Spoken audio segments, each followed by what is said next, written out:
여러분, 최저임금이 또 폭등할 거다. 여러분, 단서는 있습니다. 지금 최저임금위원회에서 노동계가 요구하는 최저임금 요구안입니다. 쉽게 말하면 18.9%를 올려달라는 거예요. 문재인 대통령 당시에 여러분도 아시지만 2018년에 16.4%가 올렸습니다. 그때보다 더 많은 인상 요구입니다. 그러면 지금 9,160원이 1890원이 됩니다. 1890원. 야, 엄청나죠? 이게 그래도 말입니다. 노동계 요구안이 줄어드는 거예요. 당초 말입니다. 노동계는 29.5% 인상해달라고 했습니다. 29.5%. 예. 사용자 측에서는 예, 동결이다. 단결이다. 이렇게 이야기를 했지만 지금 보세요. 29.5%에서 그나마 예, 18.9%는 줄어드는 수치라고 이야기합니다. 그러니 이거 어떻게 되겠습니까? 결국 18.9%를 만약에 올린다 쳐요. 그러면 여러분 자영업자는 어떻게 될까요? 그냥 망해라는 거예요. 자영업자들은 안중에도 없어요. 자영업자는요 죽든 말든 예, 이게 노동자들만 편하면 되는 거예요. 노동자 세상이 돼가는 거죠. 예, 여러분 보세요. 이게 2018년 16.4% 올렸죠. 2019년 10.9% 올렸습니다. 심지어 말입니다. 2022년이에요. 5.1%까지 올렸어요. 5.1%. 원래 얼마나 어렵습니까 지금. 근데 5.1% 올렸습니다. 내년에는요 18.9% 올린다고 이야기하니 기함을 토할 노릇이죠. 근데 저는 그런 생각이 들어요. 18.9%가 올라갈 거냐 안 올라갈 거냐 이것은요 결국 최저임금위원회 결정에 달려 있는데 이 최저임금위원회라는 게 솔직히 제가 이런 표현 그냥 쓰겠습니다. 골 때립니다. 얼마나 골 때리느냐. 최저임금위원회라는 게 예, 27명으로 구성이 되어 있습니다. 27명. 사용자 9명, 노동자 9명, 그리고 공익위원이라고 이야기하는 사람 9명이에요. 공익위원 9명 중에는 예, 고용노동부의 국장도 한 사람 포함이 됩니다.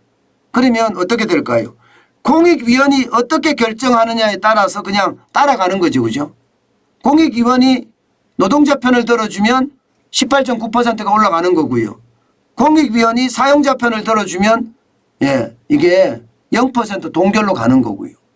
그렇게 되는 겁니다. 그런데 이 공익위원 말입니다. 이 공익위원이라는 사람들 진짜 제가 봐서는 웃기고 굉장히 웃깁니다. 왜 웃기냐고요? 올해 5.1% 올랐잖아요. 올해 지금 보시는 것처럼 5.1% 올랐잖아요. 그런데 이 5.1% 올랐는데 희한하게 기준이 완전히 다 무시됐다는 사실이 기준이. 쉽게 말하면 법 위에서 결정했다는 겁니다. 최저임금법 제4조에는요.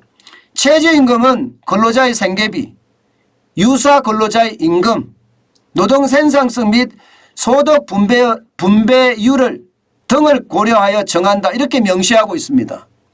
그런데 지금 예, 작년에 최저임금을 결정을 할 때 5.1%라는 것은요. 그 어디에도 포함되지 않습니다. 5.1%라는 건 진짜 그 어디에서 포함되지 않는 게 올해 경제 엄청나게 어렵잖아요. 이게 말입니다. 2019년부터 적용이 됐던 최저임금의 협상배려분이라는 게 있어요. 협상배려분. 아이고 참 이게 진짜 뭔지도 모르겠는데요. 협상배려분이라는 희한한 기준이 등장했습니다. 여기에. 협상에 참여한 노동계의 고마운 마음을 담았다는 거예요. 아이고 참 나 미치겠다. 협상에 참여한 노동계의 고마운 마음을 담아서 야, 협상 배려분을 주는 거래요. 그래서 예, 이 근거로 해서 말입니다. 2018년에는 예, 16.4%를 올렸고요. 예, 2019년에는 10.9%를 올렸다는 거예요. 이게 여러분 예, 이게 지금 노조법이나 노사관계법을 보면 누가 누구에게 배려를 해야 되나요? 저는 그걸 잘 모르겠습니다. 예. 협상의 덜러리 아니에요? 덜러리 지금. 결국 말입니다. 협상 배려분이라는 이름으로 공익요원들이 근로자 편을 들은 거예요.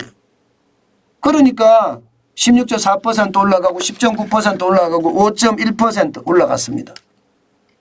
이렇게 경기가 어려운데 더 웃긴 것 또 하나는요. 아니 5.1% 금리를 올릴 때 말입니다. 내년에 경제성장률이 작년에 이야기할 때 내년에 경제성장률이 4%에 달한다 이렇게 이야기했습니다. 아니 4%는 누가 이야기하는 거예요? 누가?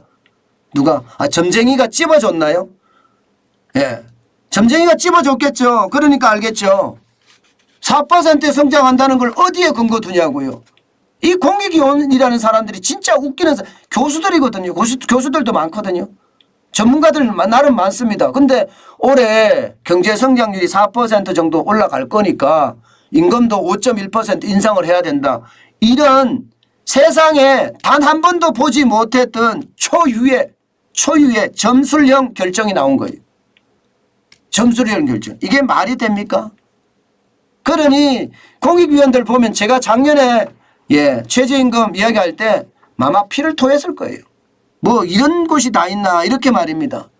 경기가 어려워질 거라고 이미 제가 여러분에게 많이 말씀을 드렸어요. 작년에 올해 경기 나빠질 거다. 굉장히 나빠질 거다. 그 이야기도 많이 드렸고요. 심지어 말입니다. 상반기 중에 위기도 오고 진짜 어려워질 가능성이 크다 이런 이야기까지 많이 들었어요. 실제로 말입니다. 주식시장엔 지금 20%가 넘게 빠졌잖아요. 위기 상태예요. 지금 위기 온 거예요. 위기가. 그만큼 어려워진다고 제가 아마 최저임금을 하기 전부터 이야기를 했어요. 근데 최저임금위원회 위원들이 공익위원들이 이렇게 결정을 해서 5.1%를 올린 겁니다. 참 말도 안 되는 최저임금법에 정하지 않은 논리 협상배려분이라는 이상한 논리로 거짓 최저임금을 지금 만들어내고 있다는 이야기예요. 헛발질한 거죠. 헛발질. 예, 헛발질. 그들의 헛발질은 어디까지 갈까요? 저는 이게 무식하면 용감하다고 교수만 뭐예요? 무식한 거지. 예, 이론만 알면 뭐예요? 제대로 가르칠 수 있어야 되지. 이게 뭐 현장에서는 최악에 만들어 놓고 자영업자는 직격탄을 맞아서 줄줄이 폐업을 하고 이런 상황이 돼야 되겠냐고요. 저는 공익요원들의 어떤 오판, 오류, 거짓 최저임금, 법 위에서 노는 것, 협상 배려금이라는 이상한 것, 점술가형 이론 예측, 저는 이런 거 도저히 안 된다고 생각합니다. 올해는요 여러분 최저임금이 최소로 올라가야 돼요. 그래야지 여러분 우리가 버텨낼 수 있습니다. 이게 어차피 말입니다 여러분. 대기업들의 임금단체업 임단협이나 공기업들의 임단협은요 여러분 노조의 힘으로 밀어붙여요. 근데 최저임금을 올리면 가장 피해를 보는 사람이 누군지 아세요 여러분? 가장 피해를 보는 사람이 소상공인이에요. 그리고 자영업자예요. 그리고 소기업이에요. 좀 더 가면 중소기업입니다. 여기는 최저임금이 올라가면 올라가는 만큼 아마 폭망의 기운이 넘칠 겁니다. 폭망의 기운이. 저는 그런 것을 보면서 말입니다. 도대체가 왜 나만을 생각하는지 저는 그것을 잘 모르겠어요. 왜 나만 생각하는지. 제발 함께 생각하는 그런 지혜가 필요하지 않을까 싶어요. 나만 생각하기보다는요. 남도 생각을 해야 되고요. 또 우리 사회도 생각해야 되고요. 우리 국가도 생각해야 되는 그런 아량은 없나요? 참 최저임금을 보고 있으면 답답하다는 생각만 들게 됩니다.